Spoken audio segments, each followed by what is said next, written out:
Hey guys, today we are taking a look at a fossilized sea urchin. Sea urchins let me go back just a little bit.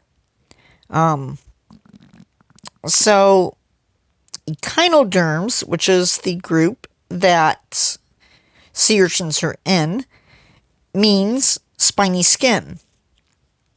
And of course, as you know, or you may not know, the sea urchin would have been covered in spines, hence spiny skin. There are around 950 different species of sea urchin alive today.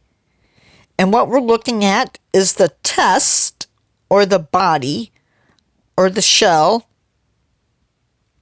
of the sea urchin. Echinoderms appeared in the Cambrian around 530 million years ago. Now, it's important to know that echinoderms come in different forms. There are sea cucumbers, crinoids, sea urchins. See if I'm forgetting anything. Check my notes.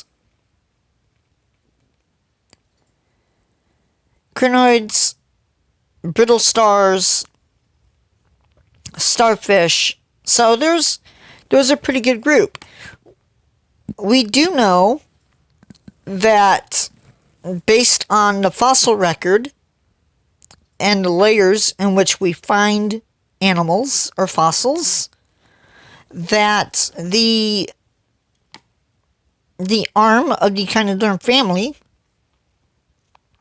that sea urchins appeared around 450 million years ago. But at first they weren't all that successful. The crinoids dominated more or less the Paleozoic. But by the Mesozoic, many earlier groups of echinoderms had gone extinct. That means they're not around anymore. So then, a little bit later in the Jurassic, we see many more coming into other forms are filling that gap.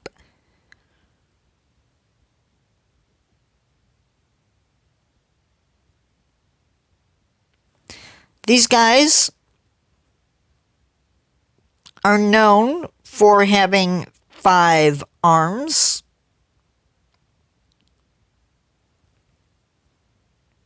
So it may be hard to see, but there's 1, 2, 3, 4, and a 5th one in here.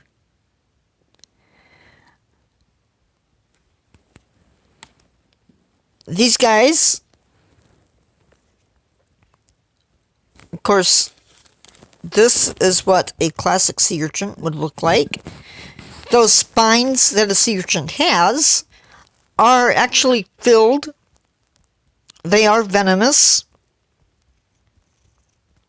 So perhaps a predator would not want to deal with that. But there are modern day predators. I believe triggerfish is one of them.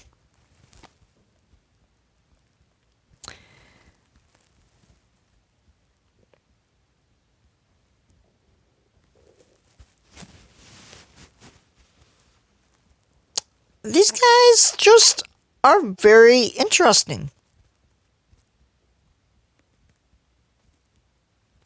The mouth,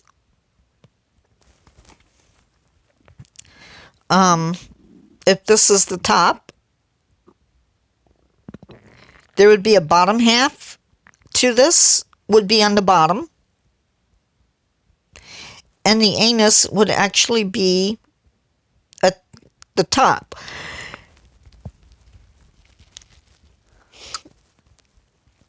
They have, in some cases, the spines were used for locomotion.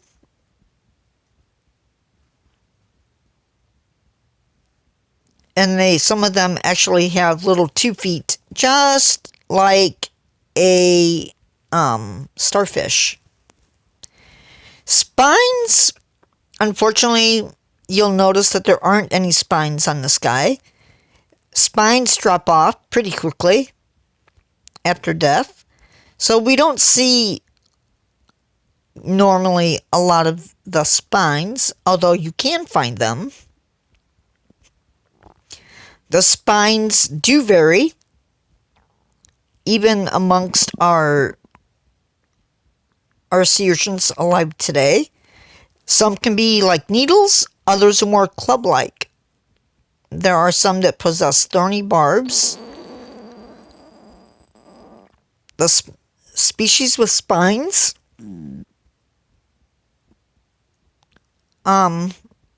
very easy to identify. A spiny sea urchin would have spots on the test where where the spines would attach. So again, that's pretty cool. Another thing that's somewhat cool, these guys are going to be scavengers.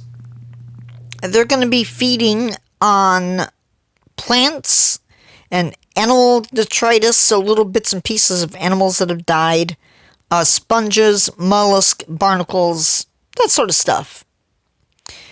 They do have suckers that they are going to use to grasp onto things.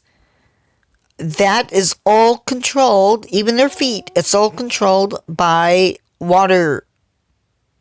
So they have a water vascular system that they use to move about. They do have jaws. They would be on the bottom, and they're going to scrape material from different areas and be able to graze. So very, very important. In some cases, we actually have that fossilized. They may have pinchers near their spines, and this is to help get rid of, that's to help them get rid of parasites or to remove debris that is building up on the body.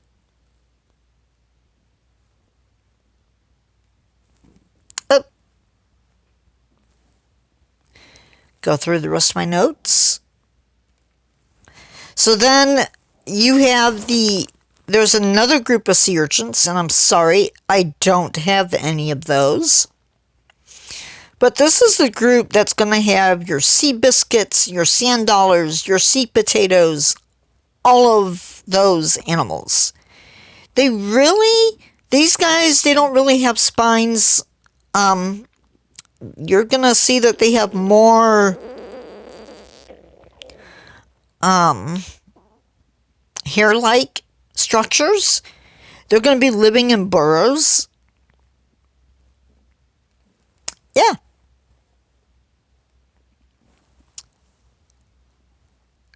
So that's a little bit about fossilized sea urchins and our living sea urchins.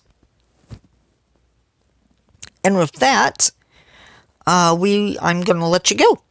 Bye.